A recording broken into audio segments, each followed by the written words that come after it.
조 바이든 미국 정부가 지난해 무산했던 억만장자세를 28일 2023년도 예산안을 공개할 때 의회에 제안할 예정이라고 전했습니다.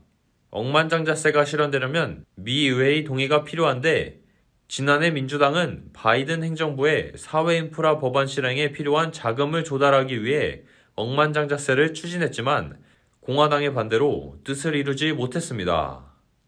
억만장자세는 1억 달러 이상의 자산을 지닌 부유층을 대상으로 최소 20%의 세율을 적용해 소득세를 납부하도록 하는 내용이며 주식, 채권 같은 자산의 미실현 이익에도 과세가 적용됩니다.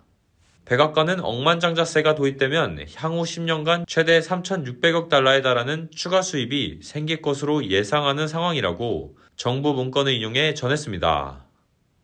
25일 필머피 주지사는 주의회를 통과한 법안에 서명하면서 체납자들 가운데 6월 15일 이전까지 주정부 보조금 프로그램을 신청한 이들에게 승인 여부가 결정되기 전까지 60일간 서비스 중단 유예 기간을 제공하게 됐다고 밝혔습니다. 또한 유틸리티 업체들은 60일 서비스 중단 유예 대상자에게 체납 요금을 최대 12개월 분할 상환할 수 있는 플랜을 제공해야 하지만 요금을 연체한 주민들이 30일 내로 납부 플랜을 받아들이지 않을 경우 유틸리티 업체에서 서비스를 중단할 수 있습니다. 주정부에 따르면 주 전역, 전기, 가스 요금을 체납한 가구는 약 85만 가구, 수도 요금을 체납한 가구는 15만 7천 가구에 달하는 것으로 파악되지만 주정부 유틸리티 보조금 프로그램의 신청자는 지난 14일 기준 28만 2,994가구에 그치고 있는 것으로 알려졌습니다. 현재 뉴저지 정부는 연소득 10만 5천 달러 미만 가구 대상 유틸리티 보조금을 제공하는 유니버셜 서비스 펀드 프로그램, 연소득 7만 7천 달러 미만 가구 저소득 가정 에너지 지원 프로그램 등을 제공하고 있습니다. 정부 보조금 프로그램 관련 세부 정보는 웹사이트에서 확인할 수 있습니다. 뉴욕시 공립교학생 82만 명의 개인정보가 침해된 것으로 나타났습니다. 지난 1월 해커들의 사이버 공격으로 인해 시 공립교학생들의 이름, 생년월일, 인종, 영어학습, 특수교육 등에 대한 정보가 침해된 것이 밝혀졌습니다.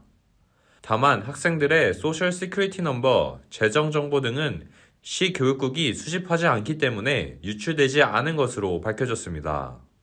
교육국은 이번 해킹으로 개인정보 침해 피해를 받은 학생 가정에 서한을 보낼 예정이며 침해 피해 가정은 2016에서 2017학년도 재학생까지 확인됐다고 전했습니다. 데이비드 뱅크스 교육감은 교육국이 학생들의 성적, 출석 관리를 위한 소프트웨어를 제공하고 업체 일루미네이트에 책임을 묻고 시, 주, 연방정부 차원의 조사를 촉구했습니다.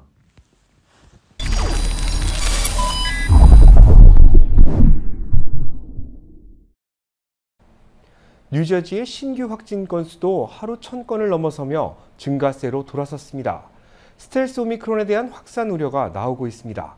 제2사 뉴욕 KBTV 전상희 기자가 취재했습니다. 뉴저지 주 보건국의 발표에 따르면 어제 신규 확진 건수는 1,143건으로 이틀 연속 1,000건 이상을 기록했습니다.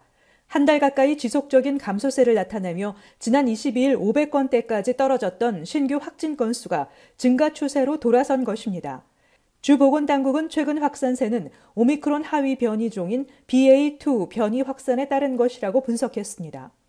이달 초 BA2 변이에 따른 주내 감염률은 이미 30%를 넘어선 것으로 조사됐습니다. 현재 시점에서 BA2에 의한 정확한 감염률은 공개되지 않고 있지만 주 보건당국은 BA2가 조만간 지배종으로 올라설 것으로 예측하고 있습니다. BA2 변이의 전염력은 기존 오미크론에 비해 30% 이상 강한 것으로 알려진 가운데 최근 확산세는 감염 재생산 지수 증가 추세로도 나타내고 있습니다. 어제 기준 감염 재생산 지수는 0.95로 전날보다 소폭 증가했습니다. 해당 지수가 1을 넘어서면 감염자 1명이 또 다른 감염자를 만들어낼 확률은 수치상 100%가 됩니다. 보건당국은 코로나 백신의 면역력 약화와 실내 마스크 착용 등 방역 조처 대폭 완화까지 더해져 BA2 변이가 더욱 확산될 것으로 전망하고 있습니다. KBTV 뉴스 전상입니다.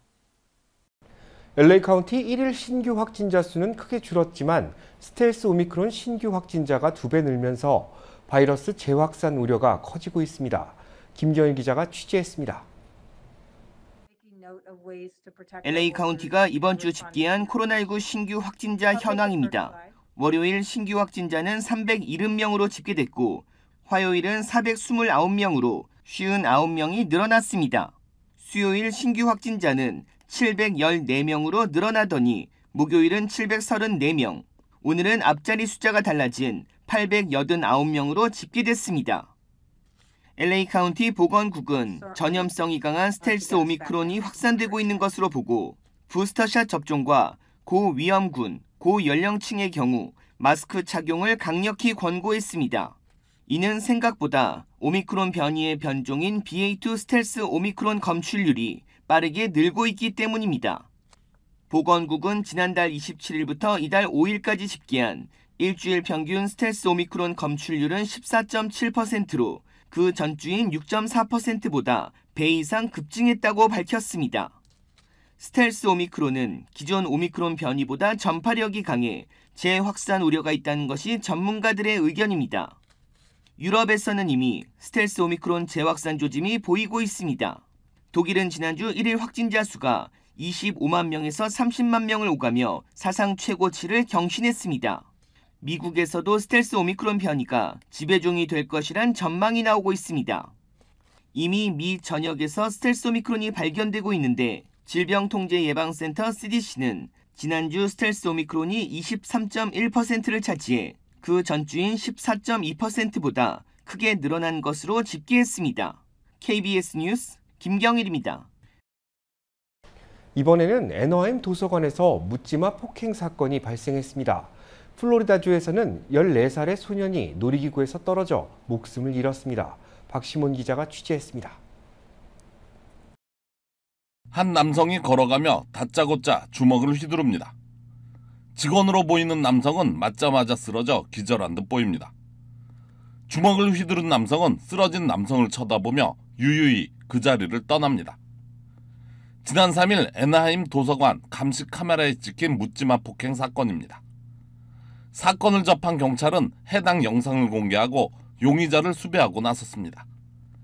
가해 남성은 20대 후반에서 30대 초반으로 키가 크고 몸무게는 200파운드가량 나가는 것으로 보인다고 경찰은 전했습니다. 경찰은 가해 남성이 여러 봉지의 옷을 들고 있다는 점에 노숙자일 가능성이 높다고 보고 주민들의 신고를 당부했습니다. 플로리다에서는 14세 소년이 놀이기구를 타다 떨어져 숨졌습니다. 소년의 신원은 타이리 샘슨으로 밝혀졌으며 미주리에서 가족들과 여행을 왔던 것으로 알려졌습니다. 타이리가 추락한 놀이공원은 올랜도의 관광지구에 자리한 아이콘 파크로 소년이 탔던 기구는 지난해 말 새로 개장한 자유낙하기구인 후리폴이었습니다. 430피트 높이의 이 놀이기구는 세계에서 가장 높은 독립형 낙타 스타일 타워로 공원 웹사이트에 나와 있으며 305피트인 뉴욕의 자유의 여신상보다 높습니다. Our hearts are broken for that family of the young man, and again, we're going to do everything we can to work with the investigative authorities to get to the matter of this. 경찰은 사고 원인이 기계 결함 때문인지 소년의 실수 때문인지를 놓고 수사를 진행 중입니다. KBS 뉴스 박시몬입니다.